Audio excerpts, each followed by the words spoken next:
You're gonna have a as he was sub. being searched for weapons inside his high school. Officials say the suspect, identified as 17-year-old Austin Lyle, was found dead in a wooded area 50 miles from East High School last night after a 10-hour manhunt. And tonight, law enforcement sources confirming to ABC News that back in 2021, Lyle was expelled from a different school after bringing a weapon. And in a separate incident, he was once charged as a minor with possession of a dangerous weapon. When you find somebody who is in possession of a weapon, I feel like they have to go. They're putting others in harm. Lyle, who school leaders described as potentially violent, began attending East High this year under a safety plan requiring him to be patted down and searched for weapons every day. In the wake of the shooting, officials announcing school resource officers from the Denver PD will now be posted at all public high schools after they were removed back in 2020. But parents still concerned. We can't say, okay, well, we're just going to trust that they're going to figure it out. There's going to be 2 armed safety officers here in this giant school with over 3,000 of you. How do we just send them here and cross our fingers? Sophomore Grace Todd says the threat has become part of everyday life at East High. This is so normal at this point. And it's not an East problem. This is a district problem, a city problem, a national problem. Tonight, both victims now recovered. Dean Eric Sinclair remains hospitalized in serious condition, and Dean Gerald Mason, seen here smiling from his hospital bed, has been released. Oh wow. Well, the Denver Public School District removed their school resource officers from campuses back in 2020 in the wake of George Floyd's murder. And tonight, the school board announcing that officers will return to campuses for the rest of this year, and David, they will vote this summer on whether to make that move permanent. Tonight, in another case, and it centers on this question: can the parents of a school shooter be held responsible too? Tonight, a Michigan appeals court decided the parents of Ethan Crumbley, who killed 4 students at his high school, will face trial themselves for involuntary manslaughter.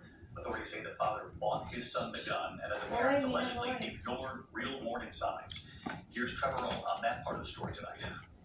Tonight, an unprecedented move from a Michigan Court of Appeals ruling the parents of school shooter Ethan Crumbley will go to trial themselves. James and Jennifer Crumbley have pleaded not guilty to 4 counts each of involuntary manslaughter for what prosecutors say was their responsibility in their son's 2021 massacre, killing 4 students and injuring 7 others. Prosecutors say the Crumbleys denied Ethan's request for psychological help. Soon after, Ethan's father bought him the weapon used in the shooting. He bought him the gun.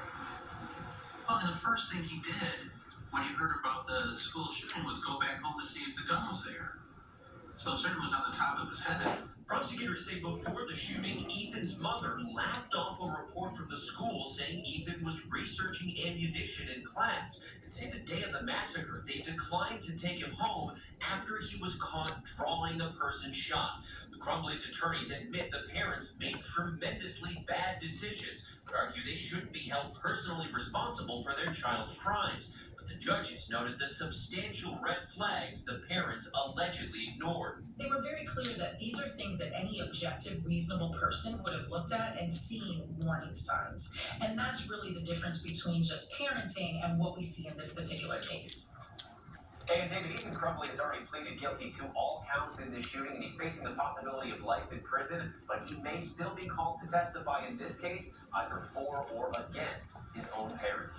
David, Trevor Roll tonight. Trevor, our thanks to you as well. We're going to turn down a heated showdown on Capitol Hill today. The CEO of TikTok under fire from lawmakers on both sides of the aisle over your personal information, your privacy, and over national security concerns involving the massively popular TikTok. How many people that kid killed, man? Trying to fend off a possible ban. The boy. Promising that there's a firewall protecting your personal information Oh. from the Chinese government.